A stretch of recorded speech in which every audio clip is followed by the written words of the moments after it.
Hi అండి. అందరూ ఎలా ఉన్నారు? ఎలా అనిపించింది ఈరోజు 'బిగ్ బాస్' ఎపిసోడ్ మీకు? ఈరోజు అంతా కవర్ చేయట్లేదండి. ఓన్లీ హైలైట్స్ మాత్రమే కవర్ చేస్తున్నాం. ముఖ్యంగా మణికంఠ ఎమోషనల్ అయింది, అది కవర్ చేస్తాను. ఇంకా సోనియా, విష్ణుప్రియ వీళ్ళది మాత్రం కవర్ చేస్తాను. సో ముందుగా చెప్పాలంటే ఈరోజు నామినేషన్స్లో ఎవరైనా బాగా వ్యాలిడ్ రీజన్స్ తో చేశారు అంటే ప్రేరణ, అభయ్ నవీన్ మాత్రమే కరెక్ట్ గా వ్యాలిడ్ పాయింట్స్ చెప్పారు. మిగిలిన వాళ్ళంతా నాకు ఒకళ్ళ రీజన్స్ ఒకరు కాపీ కొట్టడం, సుత్తి రీజన్స్ చెప్పినట్టు అనిపించింది. ముందుగా ప్రేరణ నామినేషన్స్కి వస్తే ప్రేరణ మణికంఠ నామినేట్ చేసిందండి. తను ఒక వ్యాలిడ్ రీజన్ ఇచ్చింది దానికి. సో నువ్వు అందరినీ కలవడానికి, అందరితో ర్యాపో పెంచుకోవడానికి నువ్వు కలవలేను, నా బిహేవియర్ ఇది అంటావు, నేను త్వరగా మాట్లాడలేను అంటావు. బట్ ఎవరిలో అయినా ఏదైనా నెగిటివ్ ఉంటే దాన్ని చూపించడానికి మంచి టోన్ తో, బిగ్గర్ వాయిస్ తో నువ్వు చెప్తావు. సో అప్పుడు మాత్రం నువ్వు వెంటనే వచ్చేసి అన్ని చోట్ల ఎక్కడ నెగిటివ్ చెప్పాలని వెంటనే చెప్పేస్తావు. బట్ కలవడానికి మాత్రం ఎవరితో కలవు అనేసి తను ఒక వ్యాలిడ్ పాయింట్ చెప్పిందండి. అలాగే అభయ్ నవీన్ కూడా మణికంఠని నామినేట్ చేస్తూ తను కూడా ఒక వ్యాలిడ్ రీజన్ ఇచ్చాడండి. ఈ హౌస్ లోకి వచ్చేటప్పుడు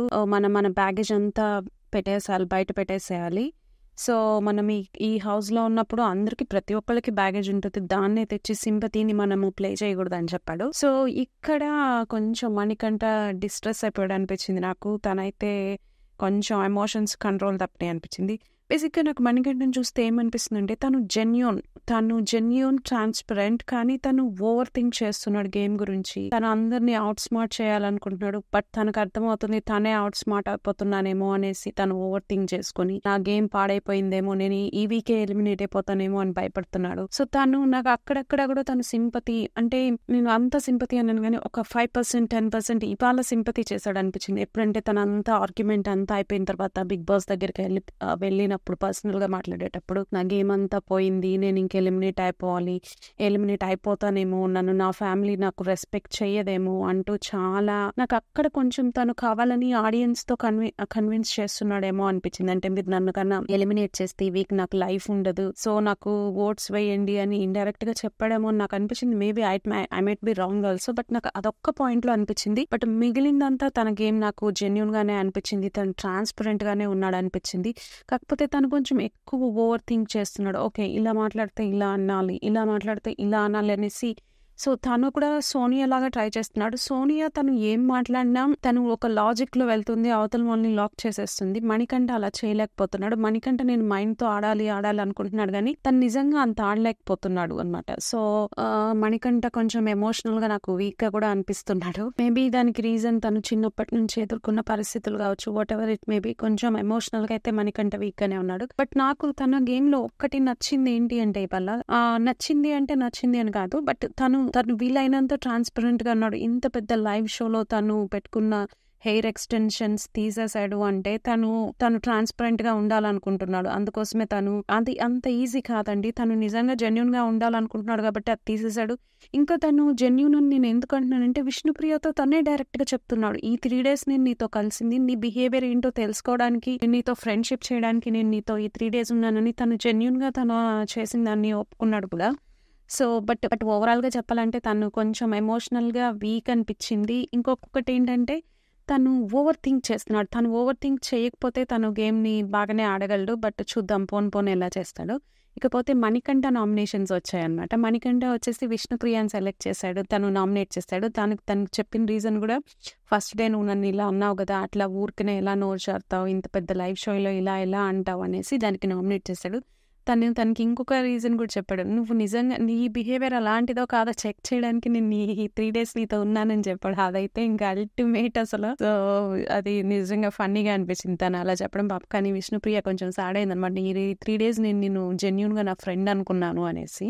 ఇంకా పాప మణికంఠ ఎమోషనల్ అయిపోయాడు. తన పాస్ట్ స్టోరీ అంతా చెప్పాడు. అది కొంచెం ఇబ్బందిగా అనిపించింది. బట్ కానీ అందరూ ఎమోషన్స్ ఒకే లెవెల్లో ఉండవు కాబట్టి కొందరు ఈజీగా ఎమోషనల్ అయిపోతారు కాబట్టి చెప్పేశారు. బట్ మనం ఇంకా ఒక్కసారికి ఇది ఓకే, బట్ మళ్ళీ తను ఇదే చెప్తే మాత్రం అది కరెక్ట్ కాదు. ఎందుకంటే ప్రతి ఒక్కరికి ఒక స్టోరీ ఉంటుంది ఆ హౌస్ లో అడుగుపెట్టిన వాళ్ళకి. ఇకపోతే యష్మి మధ్యలో సీరియస్ ఎందుకు అవుతుందో నాకైతే అర్థం కాలేదు. మేబీ లైవ్ లో ఏమైనా జరిగిందేమో తెలియదు, నేను లైవ్ చూడలేదు. బట్ తను బాగా ఇన్వాల్వ్ అయిపోయి గట్టిగా అరిచేసి మళ్ళీ తనే ఏడ్చేసింది. అది నాకెందుకో కొంచెం నిజం అనిపించలేదు. నేను రాంగ్ కూడా అవ్వచ్చేమో. బట్ నాకు యష్మి ఏడుస్తుంటే ఏమనిపించిందంటే, జెన్యూన్ గా నాకేమనిపించిందంటే తను ఆల్రెడీ కొంత నెగెటివ్‌గా మాట్లాడాను. ఎమోషనల్స్ మీ పాస్ట్ స్టోరీస్ చెప్పొద్దని మణికంఠతో అన్నాను. ఇదేమన్నా నెగెటివ్‌గా వెళ్ళిపోయి ఉంటుందేమో అనేసి తను మళ్ళీ లేదు లేదు నాకు కూడా తనంటే సింపతి ఉంది అనిపించుకోవడానికి ఏడ్చిందేమో అనిపించింది. అసలు నిజంగా యష్మి ఎందుకు ఏడ్చిందో నాకైతే అర్థం కాలేదు. ఇకపోతే నాకు ఇంకొకటి అర్థమైంది. నిఖిల్ ఎందుకో సోనియాకి దగ్గర అవ్వాలని చూస్తున్నాడు. తనతో రాప పెంచుకోవాలని చూస్తున్నాడని నాకు అనిపించింది.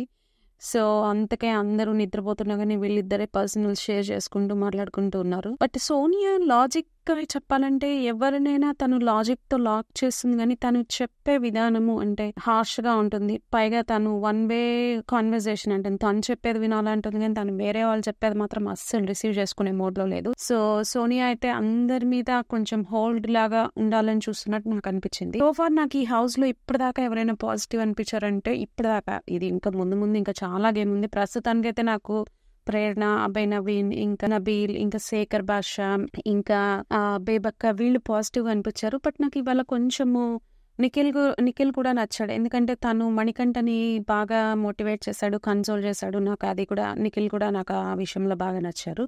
ఇకపోతే చాలా మంది ఒక రాంగ్ అజంప్షన్ లో ఉన్నారు. గేమ్ అంటే టాస్క్లు ఆడాలి, అది చేయాలి, ఇది చేయాలని. బట్ బిగ్ బాస్ అన్నది టాస్క్లు ఒకటే కాదు. టాస్క్లు ఎవరు బలంగా ఉంటే వాళ్ళు ఆడగలరు. బట్ బిగ్ బాస్ అనేది అన్ని పరిస్థితుల్లో మనం ఎలా తట్టుకొని మన క్యారెక్టర్ ఎలాంటిది అనేది ప్రూవ్ చేసుకోవడం. అంటే అంత బాగున్నప్పుడు ఎవరైనా బాగానే ఉంటారు. చాలా స్ట్రాంగ్ డిఫికల్ట్ సిచ్యువేషన్ ఉన్నప్పుడు మన క్యారెక్టర్ ఎలా ఉంటుంది అన్నదే కదా బిగ్ బాస్ టెస్ట్ చేసేది.